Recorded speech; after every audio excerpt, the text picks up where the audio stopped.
Hi, my name is Miquelle, and welcome to Coffee Conversations. I do not have coffee, but I brought tea. I've been interviewing graduate students for a couple weeks now, but so this is my first group of three, which I'm super excited about. So tell me, what is the connection between you guys? Tell me how you decided to get interviewed together and what you guys do together.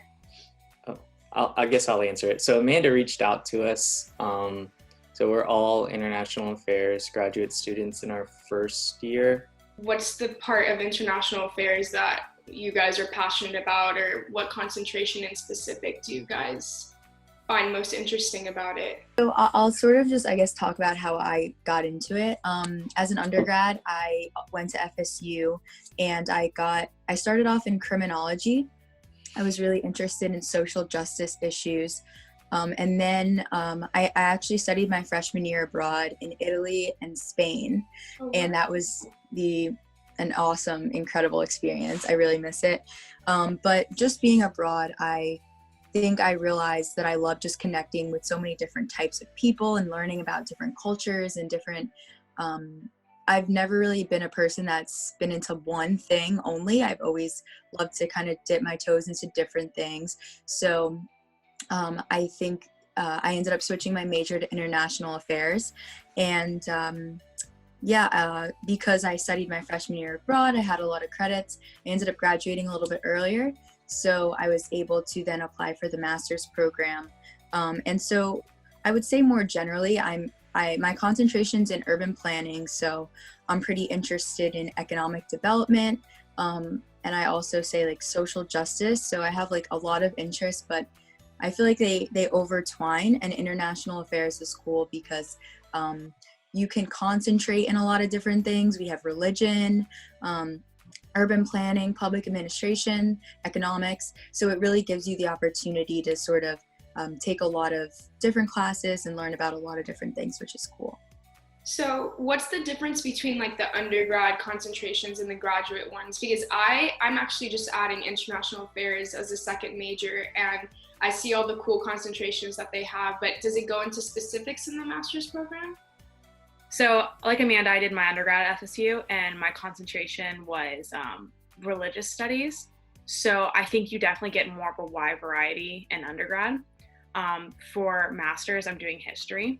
I love history. I was not into like history classes during undergrad, but I find myself getting more and more into them during graduate school, which is like the really cool like thing about graduate school. Like you get to figure out new stuff that you're into because you're kind of required to take courses in different areas, which I really like about the program.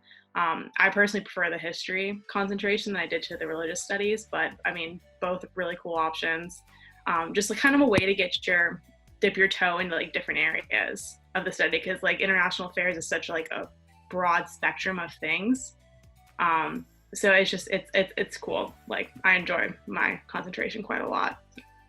How about you, Samuel?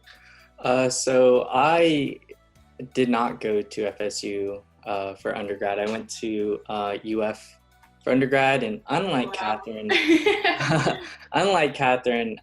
I was a history undergrad. My concentration was in really 19th century American history, which has nothing really to do with what we're studying right now. But my interest in international affairs kind of came from studying history and wanting to know what makes the international system tick. And this program gives you, especially for me, I didn't have much of a background in political science or in international affairs.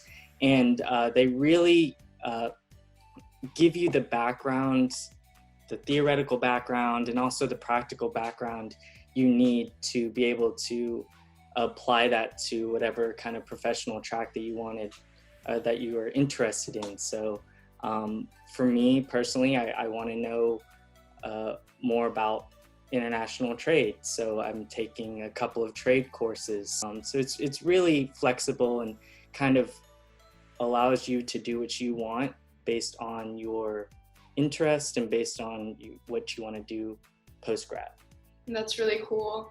I'm curious because like you mentioned, the diversity and interdisciplinary classes. So when you are able to look for internship opportunities or anything related to that, is it relying on that concentration, or is it I'm just an international affairs major, I can apply for this, or am I history concentration and I apply for this? So I don't think your concentration necessarily dictates where you can apply. That's the cool thing about this program, is it teaches you a set of skills that you could apply to a couple of different fields. In particular, I just finished an internship with the legislature, the House internship program. And I had no prior experience in poli-sci or anything like that, but they still took me. So it just speaks to how you can, use this set of skills, the oral skills that you learn through presenting your research, or of course the writing skills. We have to write a lot. And being able to translate that and being able to, let internships know that you have those skills and you can succeed. So how about the rest of your quarantine experiences? Has your daily life changed a lot, or you like it better, or not really? It's definitely been a weird transition, going from in-person classes to using Zoom, and especially giving presentations on Zoom. But the professors have done, I think, a really, really good job of understanding the current COVID climate and our own stress that we may have at home. So it's been a pretty easy transition, I think, a lot easier than what I thought originally, but it's definitely a little bit less structure. You kind of have to be a little bit more on your game to keep yourself in line with the deadlines that you have to meet. Yeah. How about you, Kathryn? Like Sam said, the teachers, incredible. Couldn't honestly not ask for better teachers.